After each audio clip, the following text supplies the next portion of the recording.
Hi, hello. Welcome to another episode of Isaiah's Newsstand. It's your host, Isaiah Edwards. The date is August the 7th, 2024. Hopefully this episode finds you well, in good spirits and high hopes. As for me, I'm doing pretty good. We were back at work, which in a way kind of felt nice because I literally spent all yesterday just melting in my room.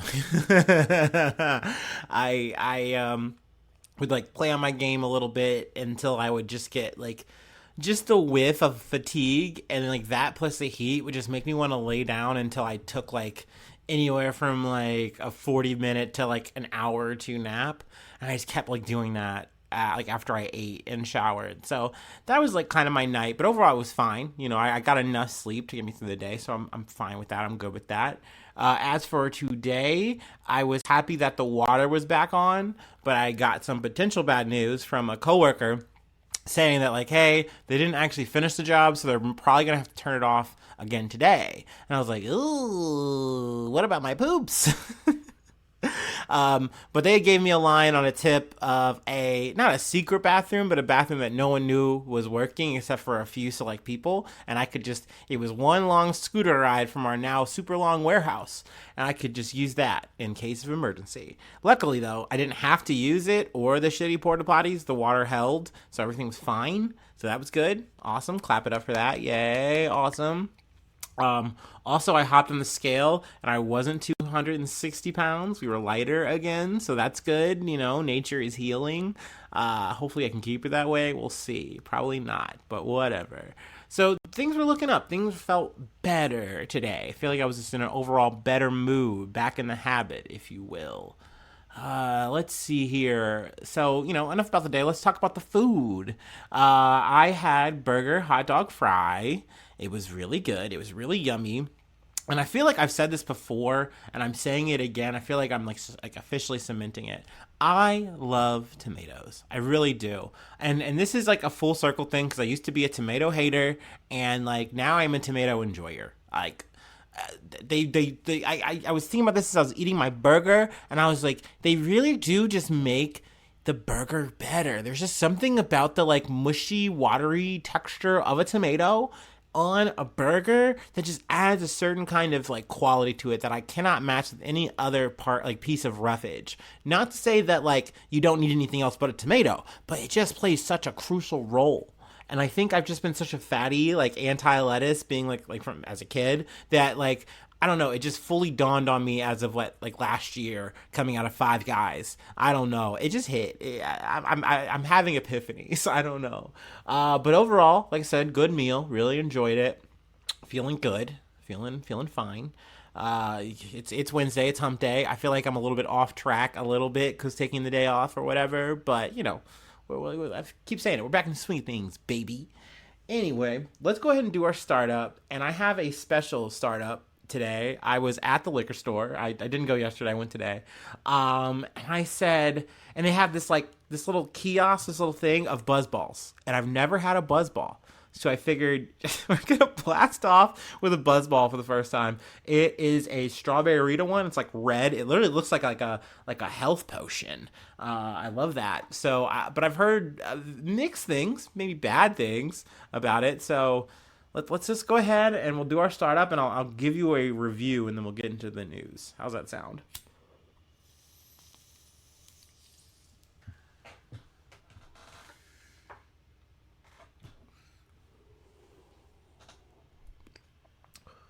Also, I sit corrected. I mean buzz off. You're not blasting off. All right. Ooh wee. Let me smell it. Okay, it doesn't smell bad. It smells like a kind of tropical fruity situation that you'd expect from a strawberry Rita Buzz balls cocktails. All right. 15% alcohol volume? Wow. Okay. Well, here we go. Wish me luck.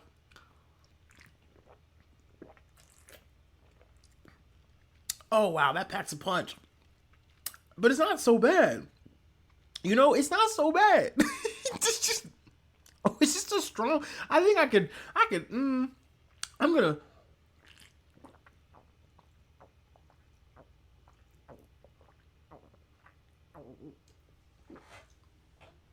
Okay. All right. Told myself I wasn't going to do that, but I did it. Oh. Let's get into some serious news. I probably shouldn't have done that. From the BBC. Hamas names Yahya Sinwar as new overall leader. After 2 days of lengthy negotiations in Doha, Hamas has named Yahya Sinwar as its new overall chief, replacing Ismail Haniyeh, who was assassinated in Tehran last week. Israel didn't say it was them, but, all signs point to. Since 2017, Sinwar has served as the group's leader inside the Gaza Strip. He will now become leader of its political wing. Yeah, I actually remember learning about Haniyeh being assassinated, and I'm like, wait, he's the leader? Because I initially heard, listening to the Daily, that Sinwar was the leader. But even they were specific, and I kind of glossed over it. He's the leader inside Gaza. He's like, I'm not leaving Gaza. Like, you're going to have to kill me before I fucking leave. So he's 10 toes deep. And also, I want to make this clear as we go through this. From what I've learned about Sinwar, obviously not a fucking good guy. He's cut his teeth in some of the worst ways and said and done some really bad fucking things. So just want to put that as a disclaimer, as we get into this shit. Sometimes you just have to say, hey, just so you guys know, I'm not sucking off terrorists. I don't like terrorists, okay? I just also realize that Zionism is bad. But let's continue.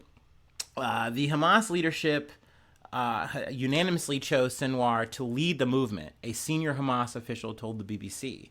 The announcement comes at a moment of soaring tensions in the Middle East, as Iran and its military and its allies threaten retaliation for the killing of Haniyeh, which they blame on Israel. Israel has not commented. Let's see. Over the course of 2 days in Doha, extensive meetings involving Hamas's leading figures hammered out options for the group's next chief. Many scenarios were discussed, but ultimately just 2 names were put forward: Yahya Sinwar and Mohammed Hassan Darwish, a shadowy figure who heads the General Shura Council, a body that elects Hamas's Politburo. The council unanimously chose Sinwar and what one Hamas official described as a message of defiance to Israel. They killed Haniyeh, the flexible person who was open to solutions. Now they have to deal with Sinwar and the military leadership. Prior to his death, Ismail Haniyeh was viewed by regional diplomats as a pragmatic figure compared to others in Hamas, a key driver of the group's political outreach. Yahya Sinwar, on the other hand, is viewed as Hamas's most extreme figures. He's been a most wanted man. I'm going to segue ahead here because they do the thing where they got to tell you what happened on October 7th. Like, we don't know. We don't hear about that shit every fucking day, especially if you're fucking politically online like I am. Let's see. The appointment of arch-terrorist Yahya Sinwar as the new leader of Hamas, replacing Ismail Haniyeh, is yet another compelling reason to swiftly eliminate him and wipe this vile organization off the face of the earth. Israeli Foreign Minister Israel Katz said in a statement on X. Yahya Sinwar is a terrorist who was responsible for the most brutal terrorist attack in history, said IDF spokesperson Rear Admiral Daniel Hagari. And it's like, okay, but you guys literally blew up the guy who was the most flexible. And it's like, you said that guy was an architect of doing this shit on October 7th, so that's why we had to do it. We're going to eliminate all these guys. So it's like, well, then at what point are you guys going to be 100% about coming to the table and doing negotiations?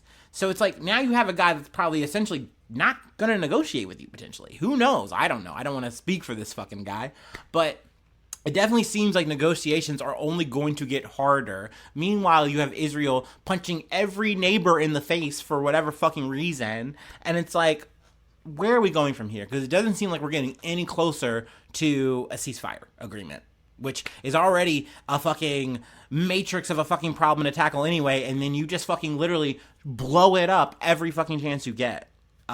So, I mean, that's more or less where we're at. It's definitely a big development that Yahya Sinwar is now, a leader in this way politically. Coming. I don't know if he's going to be doing the same military stuff, if he's now doing both, or if there's going to be a new person. I don't fucking know. But I will be sure to keep you posted. I felt like this was definitely a big, relevant development to talk about. I did actually want to, because I mentioned that I learned a little bit about his history. I feel like it would be cool to kind of just run it down real quick here. In the late 1980s, Sinwar founded the Hamas security service known as Majid, which, among other things, targeted alleged Palestinian collaborators with Israel. He spent much of his life in Israeli jail, and after his third arrest in 1988, he was sentenced to 4 life terms in prison. So I'm sure you're wondering, how does a guy who have 4 life terms in prison get out of prison and running part of Hamas? Now all of Hamas, whatever. However, he was among 1,027 Palestinian and Israeli Arab prisoners released by Israel in 2011, in the 2011 exchange for Gilad Shalit. I'm sure I'm getting that wrong. Apologies, mea culpa. The Israeli soldier held captive for over 5 years by Hamas. So he kind of came up in this kind of frame, so I kind of learned about that once again via the Daily. So I was like, okay, yeah, cool. I'm glad I get to kind of talk about that here and now. Here and now. Sorry, that just came to me. Let's go ahead and move on. Also, he is 61 years old. The 61-year-old was appointed head of the group's political bureau in Gaza Strip in 2017, a position he served in until now. Anyway. Let's move along. We have update from Russia and Ukraine.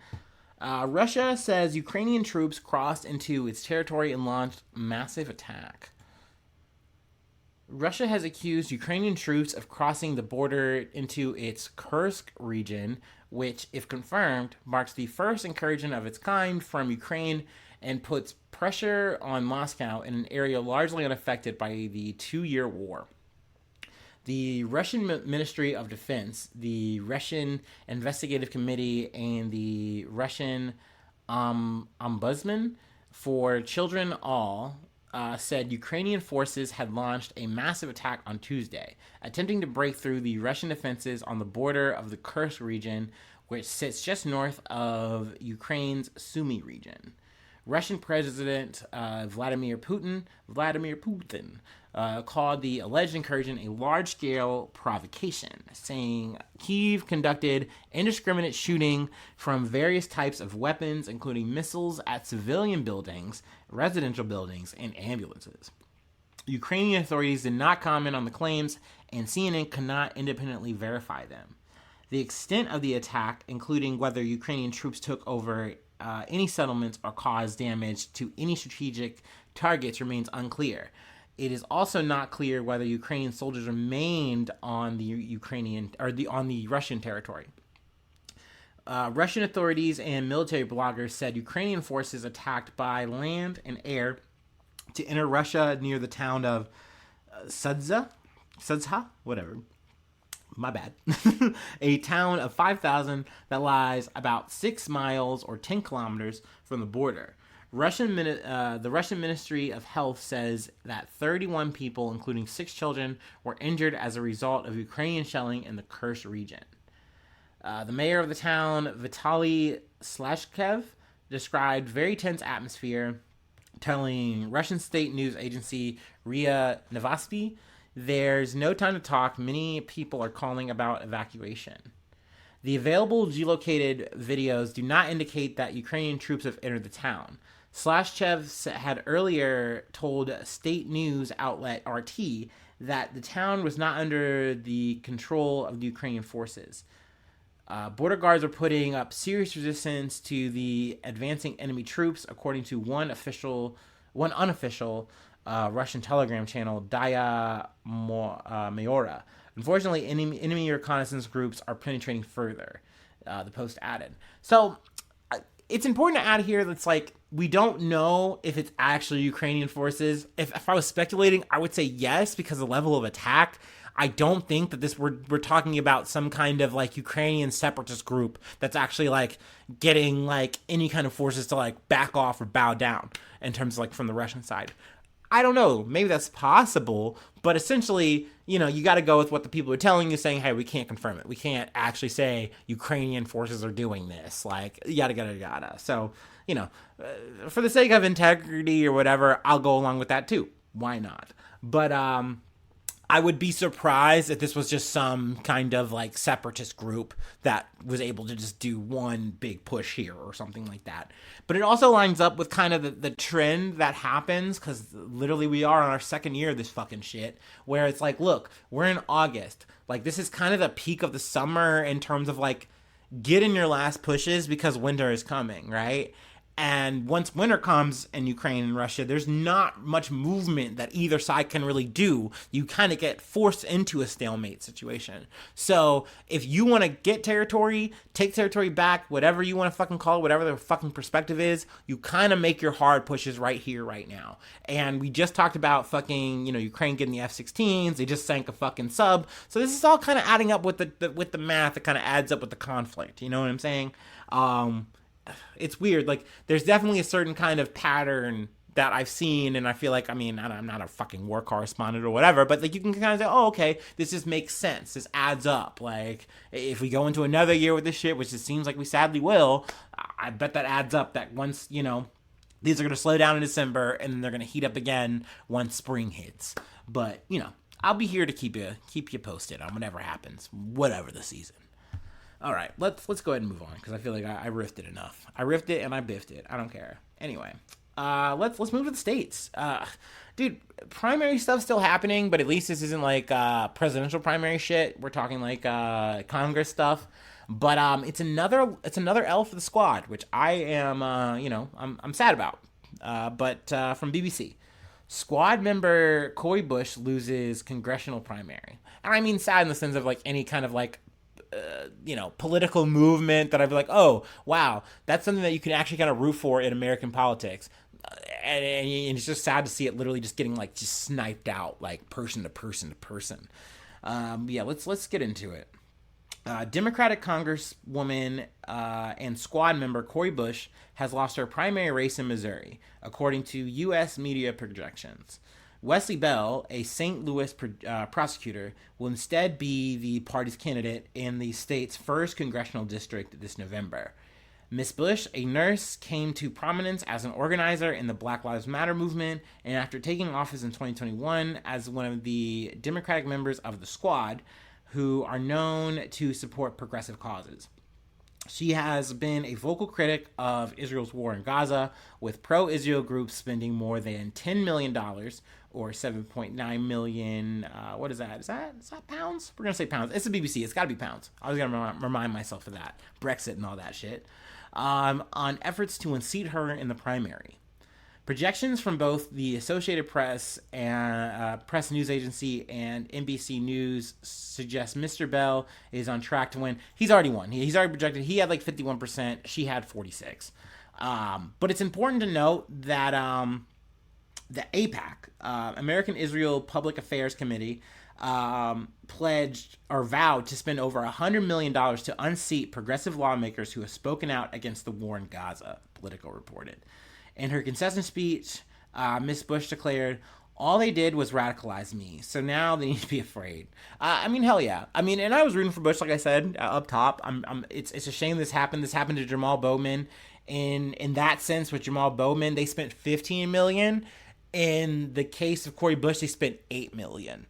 All poured in to make sure that this progressive candidate didn't win, because essentially they said something that was anti-Israel in the conflict in Gaza. And essentially that got spun and said, oh, they're being anti-Semitic. So now we are going to devote a whole campaign to them, and if they fight back, they are being an anti-Semite. That's essentially how this campaign goes in every time. Like, now we can say that because it's the second time it's fucking happened.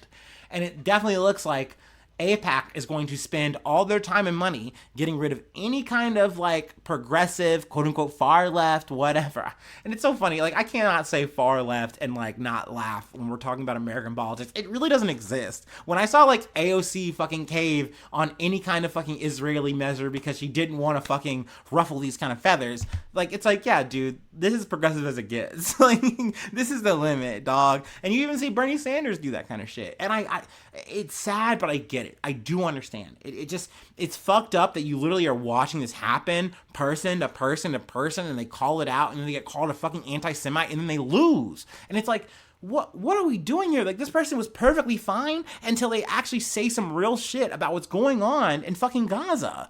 And then it's like, oh, they're a threat. And then they're eliminated. And it's scary. Not just scary, it's fucking upsetting, dude, because it makes you feel like there's nothing you can fucking do because big old fucking capitalism comes in and just starts saying, hey, and then you got people saying, oh, no, that's free speech lobbying, baby. Just deal with it. And it's like, dog, this just shouldn't be how the political arena works. This is a problem. And, like, I don't just hate when AIPAC does it. I hate when, like, fucking Big Tobacco does it or any fucking big tech or whatever, dude. Like, lobbying shouldn't have such an effect on Congress, dude. Because at the end of the day, I don't know why I'm saying dude so much. It's a buzzball, whatever. Like, these motherfuckers are what run Congress. These are the only motherfuckers that get shit done. Not Congress in and of itself. You know what I mean? And it just makes me so goddamn mad, dude. It's frustrating as hell. I mean, we could talk about Bell. Fuck this motherfucker. I mean, for starters, he's a prosecutor. And I mean, hey, you could say the same thing about fucking Harris. Okay, whatever. You got me. But, like, dude, fuck this guy. At the end of the day, he is not progressive. He's cloaking himself in that. And he has chosen to kind of pick almost like a middle of the road in this conflict to, like, kind of be almost like a centrist and, like, say, oh, it's actually, like, pretty complex. And, like, Cori Bush is just actually not helping us. She's just being an obstruction. I'm paraphrasing here. But essentially, that's the campaign he was running on. And, like, you just saw the other guy who took out Bowman doing the same fucking shit. And it's like, no, dude, these are two moderate weasels who said, I'm gonna take the money and fucking run. And I get it, but fuck you, dude. Like, fuck you, dude. Like, this is not democracy at work, dude. It's just a fucking shame. And, I mean, I guess the speculation is that money talks and that we're going to see maybe more of this, and they're just going to be as tactical as they can, and, like, whenever they see any kind of member of the squad or anyone who said any kind of oppositional thing about Israel, they're going to fucking snuff them. And that's crazy to me, though. That's just how it works, man. That's just politics as usual. Ugh. But hey. Let's just call it covered. You know, it's a fucking shame. And we have covered Bush before. I'd be remiss to not say this. Mitch Bush has also been investigated by the Justice Department House Ethics Committee and Federal Elections Commission for her campaign spending, mostly over allegations that she improperly paid her husband, a security guard, for protection. Okay, dude. Yeah, whatever. Bell, like, more or less let cops walk when a black guy got killed. So what do you think I care about more, dog? What do you think? Anyway, let's move on to our last story, before I get too mad and fucking sweaty. And let me get back to beer. I'd really, I really would like to just get back to terra firma. So let's take our last break. And, yeah, and I'm going to hydrate too. Why not? Yeah, drink water. It's still hot out here, y'all. I know I'm talking about winter and shit, but obviously I'm sweating. I'm schwitzing out here. In here.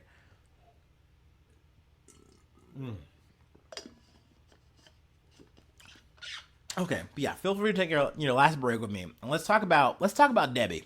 And I ain't talking about Lil Debby.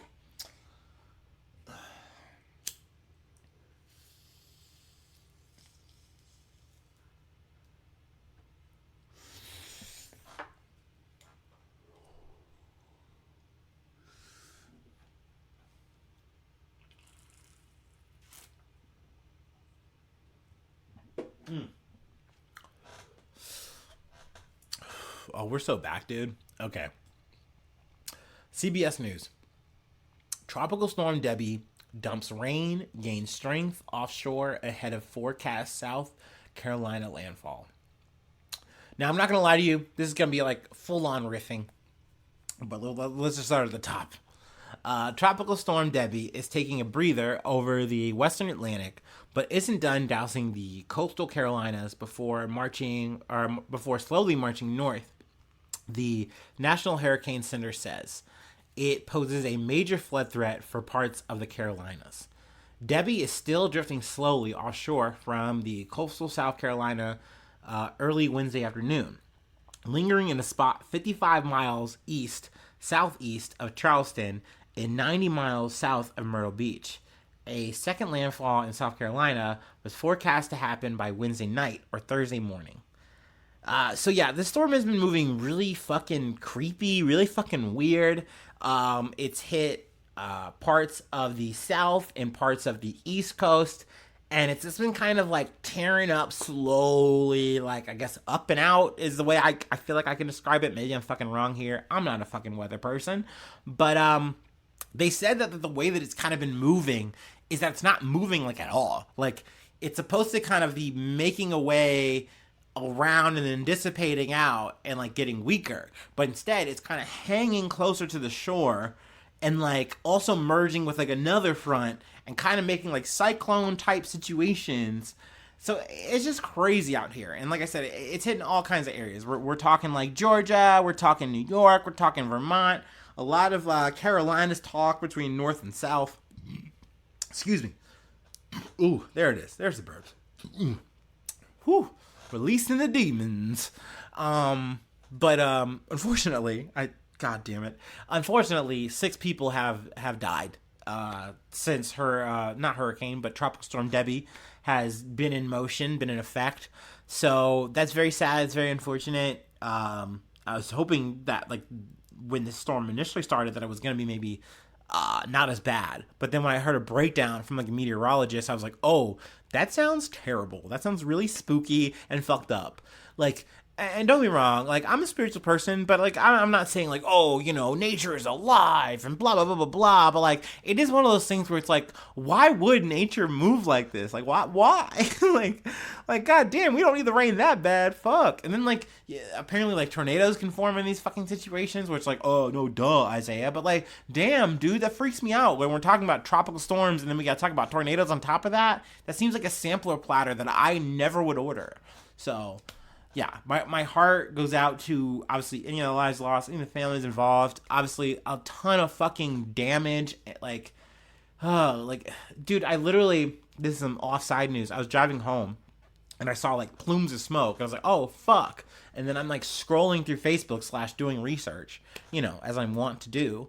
And I see, like, oh, that was a real fire down the fucking street. Like, fuck, man. Like, little Facebook news group was, like, fucking talking about it. I'm like, god damn, dude, fuck, dude, it's scary. That has nothing to do with Hurricane Debby or natural disasters. But fire is scary. A little bit of side news. I know I'm missing a lot of fire stuff. I feel like it's going out west. I'm really sorry about that. But hey, there's a lot of news that I miss. Feels like I'm playing Mass Effect out here, and there's just so many, like, quests, and I'm just, like, passing through them in my Normandy, and I feel like a fucking asshole, like, every day. Little inside baseball for you. Anyway, that's where I'll close out. That's where I'll leave it. What an episode. What a ride it's been. If you'd like to help out, support the effort, buy more buzz balls for me. Patreon.com/Isaiah News. Become a newsie today. I shut you out at the top of the month if you'd like. Plug a project thing you're doing, whatever, you know what I mean? Use me as a billboard. Let's see here. Free ways to hit me up, IsaiahNews1@gmail.com. And then free ways to follow me or the podcast. Just find me. it's Isaiah. It's Isaiah's Newsstand. You find me, or you know, you use context clues, and you'll find myself, the person, the host. You can hit me up. Whatever, man. YouTube, hit that subscription. Smash that subscription button. Hit that like button. Leave a cool comment. Say something nice or say something rad. And sharing's caring. And it looks like we made it. Looks like we made it. Hopefully I see you soon for some more good news. I love you. Bye-bye. Mwah.